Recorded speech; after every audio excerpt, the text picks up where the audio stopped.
I already have. You've had 20 years of my taxes, yes. Since 20. I know you love taxes. Donald Trump, when's he releasing his? But you say you're so different from Trump. Well, I am, because that's why I've released all my taxes for decades, and you will have all those new tax returns, because I have no reason why you haven't gotten them already, so I have no problem. It was California Governor Gavin Newsom on July 9th being asked about his tax returns, and we now have those. Newsom and his wife, Jennifer Seibel Newsom, they released the last 4 years of tax returns late last week, providing a glimpse into their financial life over the last 4 years of Newsom's time in office. Welcome back to the States. I'm Greg Bishop.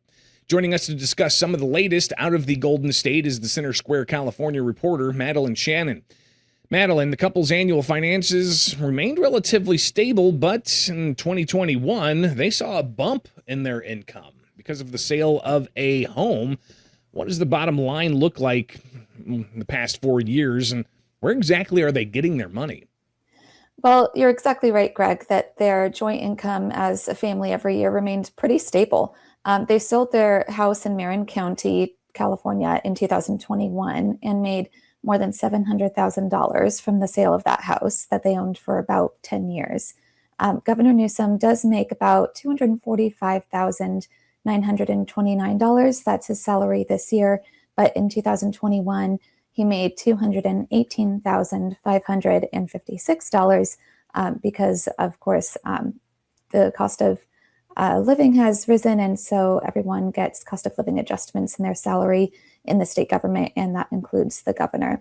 His wife, Jennifer Newsom, doesn't make a salary from her role as first partner of California, but she made a little bit of income from her role as an actress and producer, according to a couple of years' worth of tax documents. Yeah, so altogether, at least in 2021, $4.2 million the two had in adjusted gross income. $3.5 million of that was taxable. Now, $1 million came from capital gains, and then you've got $417,000 from wages. And as you mentioned, I mean, the $218,000 there for the governor's salary in 2021, some people are going to kind of scratch their heads and be like, well, how do you get $4.5 million from a $200,000 salary? Right. Well, he does make some income as well from partial ownership stake in several small businesses operated by the Plumpjack Group, which owns wineries, restaurants, and an inn, all in the San Francisco Bay Area in Northern California. So there are other sources of income besides just his income as governor of California. And what's fascinating, too, is you went through and found some royalties that the couple was getting for maybe, like a children's book. But even one line in there about how they only had like $90 from one particular venture. Yes, that was, I believe, Mrs. Newsom's income reported 1 year as her role as an actress and producer. But of course, Newsom did write a children's book that was published in 2021, and he did make $20,386 in income from that book in 2021. But of course, in the years after that book was published, he made additional income from that book, from the sales of that book. Maddie, why is this significant? Should California taxpayers take note of this? Yeah, well, I think it's pretty standard to get tax returns and tax documents from the governor and from other politicians. I think that it's worth it for journalists and members of the public to know how their governor and how their elected representatives are making their money and how much money they're making exactly, not just in terms of their income and salary and wages from their elected office, but from other sources of income as well. So it's worth a look. And I think this year, looking at 4 years worth of tax returns from the Newsoms, everything seemed pretty straightforward to me. I don't think there was anything particularly interesting just going through the stacks that I had to go through. And I went through huge stacks for each year of the 4 years of tax returns, but everything seemed pretty straightforward and standard to me, but it's definitely something that I think taxpayers should pay attention to. Well, considering, $4.2 million in adjusted gross income in 2021, and that was kind of like a peak, so to speak, of the previous years that you guys had access to. But, compare that kind of income to what the rest of the state of California is dealing with. You had another story touching on the cost of raising kids in California, and that seems to be increasing a bit. It is, yeah. And of course, in the San Francisco Bay Area, which is already one of the most expensive areas in California, the cost of raising a kid, just a single kid in that area, went up more than 10% over the 2025 amount that families could expect to pay. And the nearby San Jose area also saw a rise of about 10% over last year. And every other area measured in that research in the state of California saw an increase in the cost of raising kids.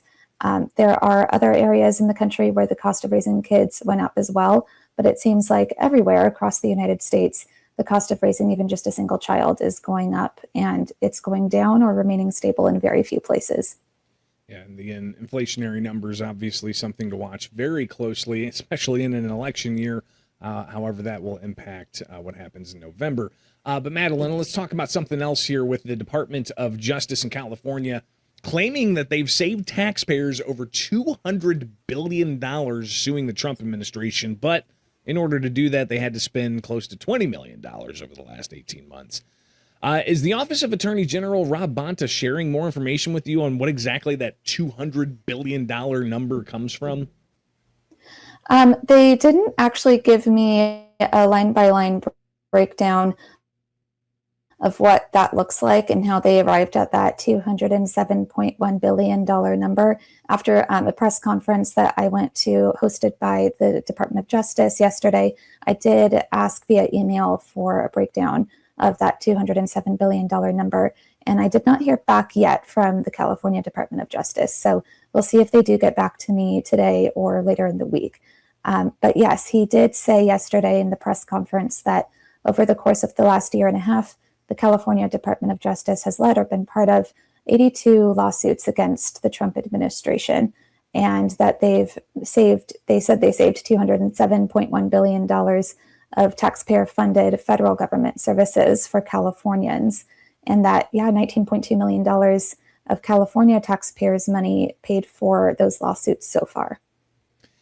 And they're also touting that they've got a high success rate here. Talk a little bit about that.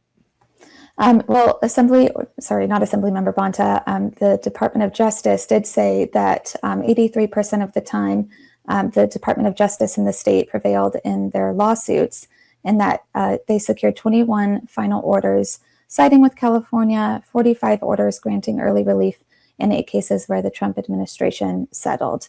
So there are a number of outcomes from some of those lawsuits that the Department of Justice was part of or led, and there are some that are still pending. So we'll see what the outcome of those cases is as well.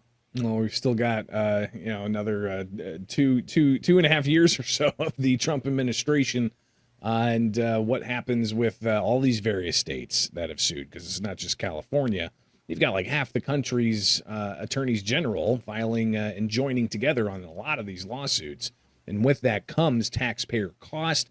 But when they say $200 billion in taxpayer savings, are they just talking about bringing more federal tax dollars back to California, which any way you cut it, those are still tax dollars that taxpayers are paying into. So hopefully we get some clarity from them exactly what that $200 billion plus looks like. Madeline Shannon, California reporter for the Center Square. Greatly appreciate your time as always. And we'll check back in with her and what's going on in the Golden State. You can get the latest at thecentersquare.com.